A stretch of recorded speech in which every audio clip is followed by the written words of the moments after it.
Hello everyone, I'm Tremayne, and this is going to be my review of Tyler Perry's Bruh, Episode 7, The Cute Ones. But first, if you haven't done so, please take a minute to subscribe. If you have subscribed, thank you very much, I really appreciate it. Please hit that like button, because every time you hit that like button, lets YouTube know this is a good video for Tyler Perry fans to get Tyler Perry reviews. So we're going to get right into this. The show starts off with John being confronted by his three friends who want to give him the money back so that he can pay off his cousin and he won't be tied to crime. And, he's like, it's too late. I've already done it. Everybody's been paid. You didn't help me when I needed you to help me. And so, I did what I had to do. He learns that Mike now knows the truth, that he actually helped him out by taking a fall for Mike for whatever happened with that girl. And Mike wants to apologize, and John just isn't hearing any of it. He throws all of them out, and the show just goes on. When the show first started, I actually thought John was going to be the star, because the first and second episode really focus a lot on John and John's dilemma, and everybody trying to either help him or they're getting their money back. So it was a lot of focus on John, but now 5 episodes later, John is only getting one scene per episode. So I'm interested in seeing, and one of my friend that I watched the show with said that, why is it that the other 3 guys have women and John doesn't? So we're also wondering, is there something else that's going to be revealed about John? Is that why, he's the only one in 7 episodes that hasn't had any kind of a love interest whatsoever?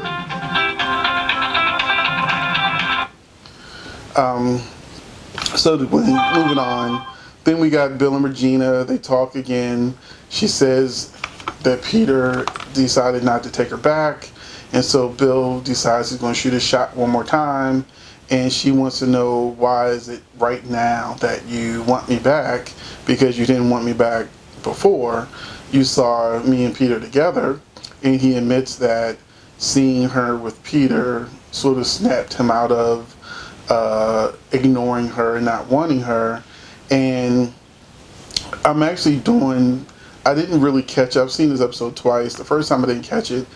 But Bill motivations for actually wanting Regina back, I've said they were selfish in my previous reviews, but I'm starting to think,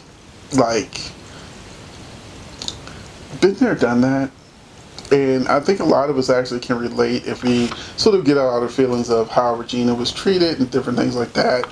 And they sort of touched on something that I could relate to, which is meeting the right person at the wrong time.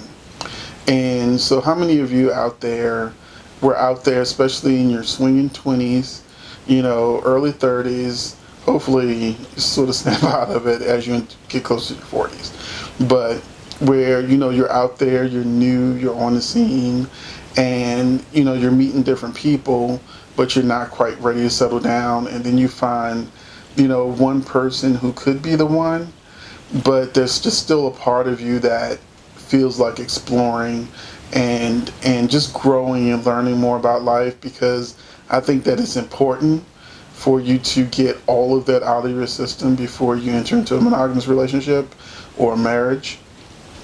And along the way, you might meet people with great qualities that you're like, I wish I met you,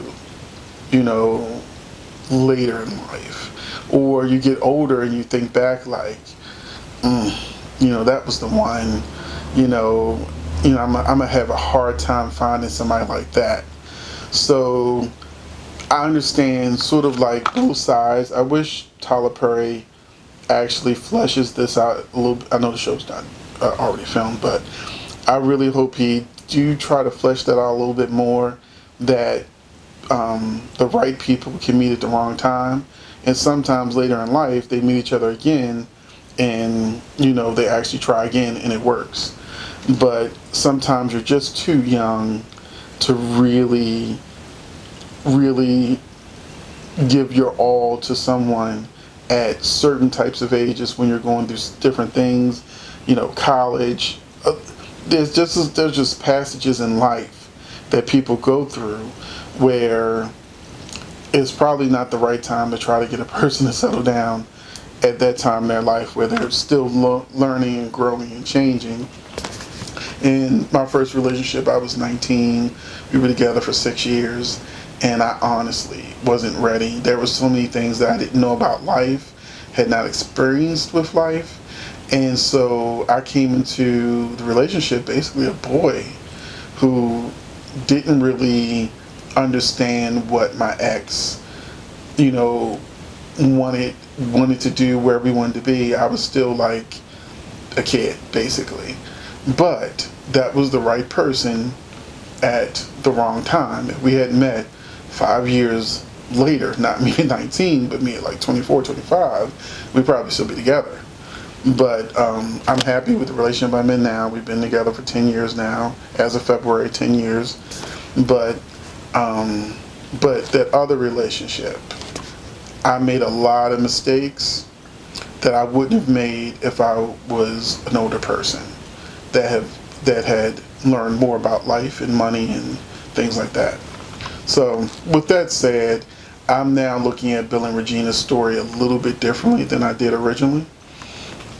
Although he still is selfish and stuff, and he still has a lot to work through, because at the end, Regina's like, okay, well, me and Peter aren't back together, but we've decided to go to counseling before we get married. So technically they're not broken up.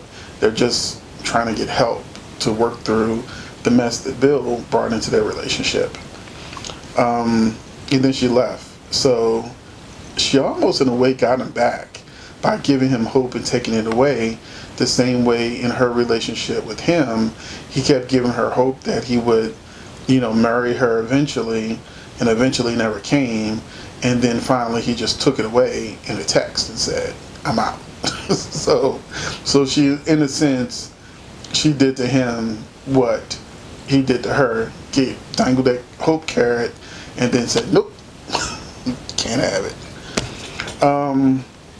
Then we go to Mike, and it starts off weird, because after what happened in the restaurant, I did not expect to see them holding hands in his apartment as she's showing him around on what she spent his $100,000 on, including a new bed for him to have relations with other women in.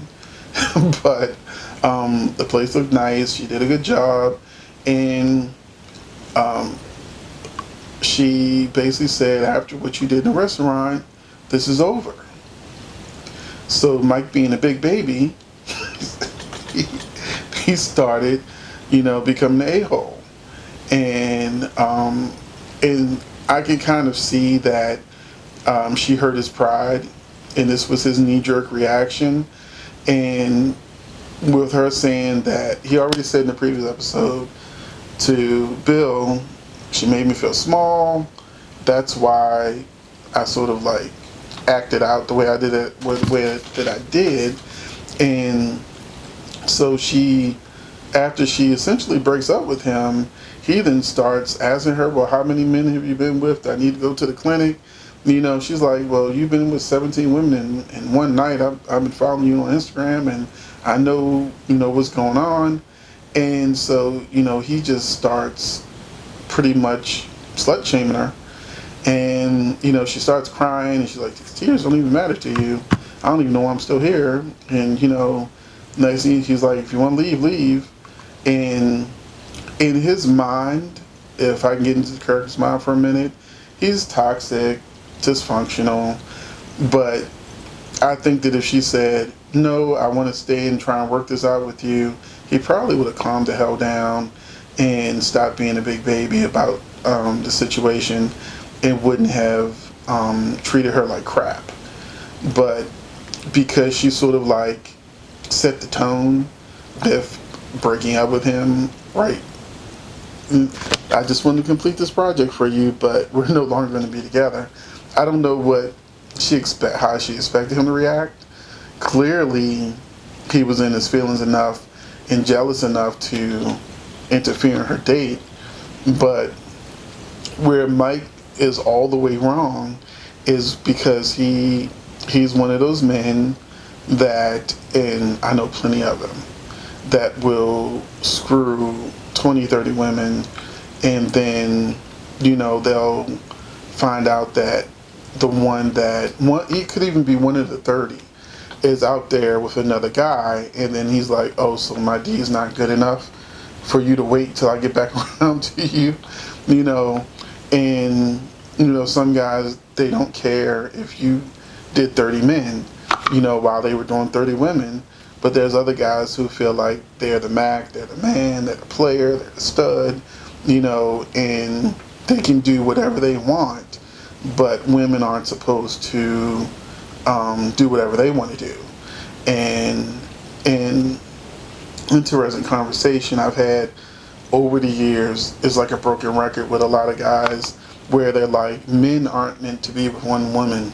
Men are meant to spread their seed and have many women, but those women are only supposed to have him.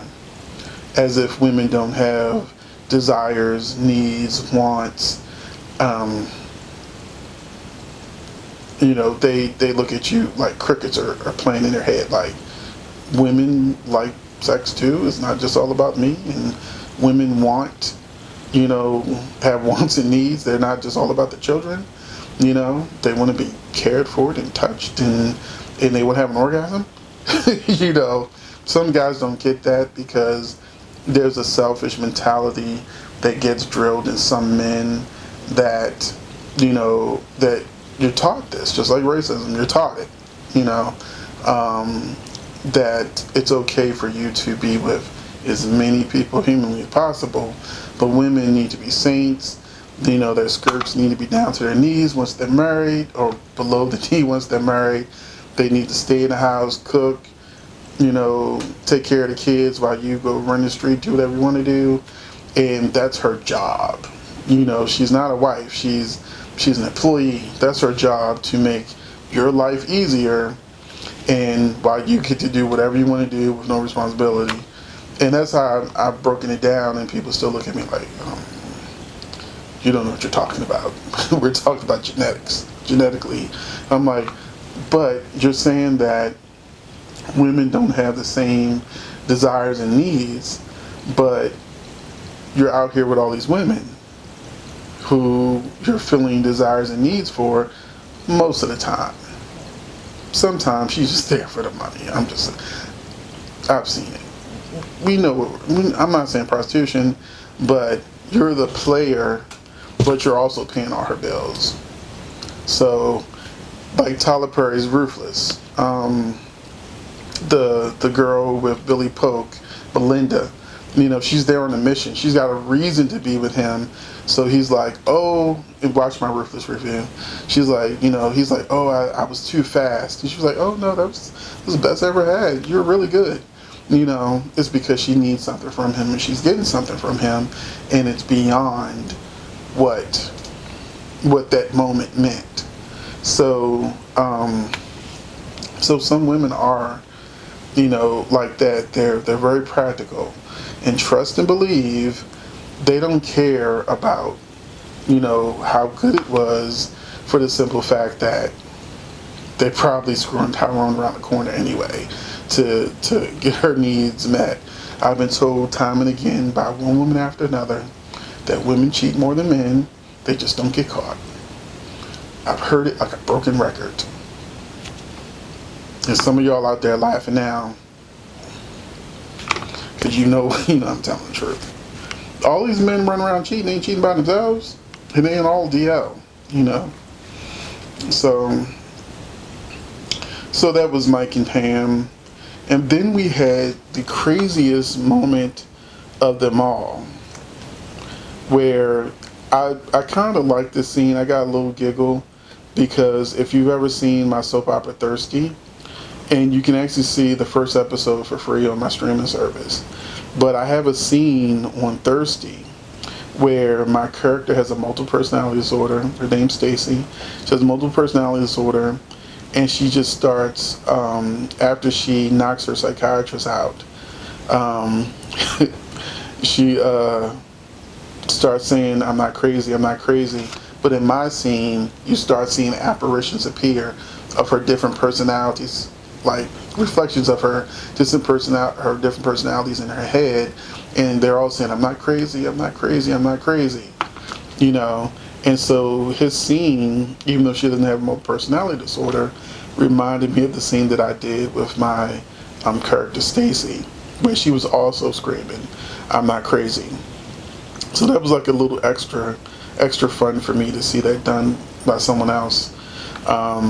Clearly, she's lost a few marbles, and her attachment to him can go a lot of ways. I kind of know which direction they're going to go with it, that they're just going to go straight crazy route with it, but there could be a great character analysis of how she's crazy, why she's crazy, you know, what triggers that, you know, he hit that made her want him so much. Is it just she's just me one of those fatal attraction type characters, or is there something that went on to make her the person she is? If I was writing it, I would do a deep dive into the character and explore her emotional processes and how she got the way she is. That's just me. I don't think we're gonna get that because it's Bra, not Bra and a Few Sisters.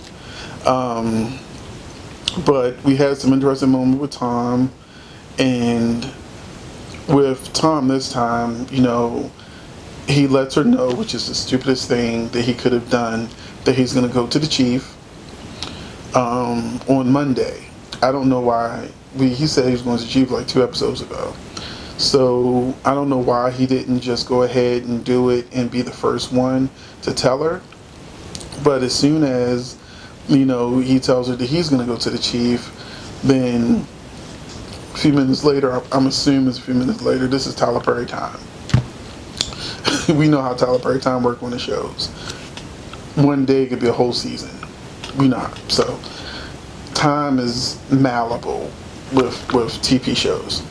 But his chief comes in and demands that he comes to her office, and then she gets extremely unprofessional. She takes this to a whole new personal level, and I took some notes on what she said, and she referred to Tom as having a handsome face, a chiseled body, and that he's one of the cute ones. She curses at him using the S word, and she brings up what happened to John. So when she brings up what happened to John, we're like, what John got to do with this? You know, if I have a friend who did something that didn't have nothing to do with me and they went to jail for it, that's on them. That is their situation. You know, it's not a reflection on me unless I'm a participant. And so she was taking this real personal. He doesn't know how she got it. And my first thought was, this is an early prediction, either she's the dean daughter, because she don't know who her attacker was, because John said it was him. She was too drunk to figure out what really went on. But I think she's either going to turn out to be the dean's daughter, or she's going to turn out to be like the dean's daughter is like her sister or something, or her sorority sister or best friend or something. So, but there's a good chance that she could be the dean's daughter. A lot of time has passed since college. Become a doctor, that's like 10 years just by itself. So, yeah, that was the episode. And, oh man, I'm 19 minutes in. So I'm going to let you go now. I want to know your thoughts about Bruh episode 7, the cute ones. And I'll catch you in the next video.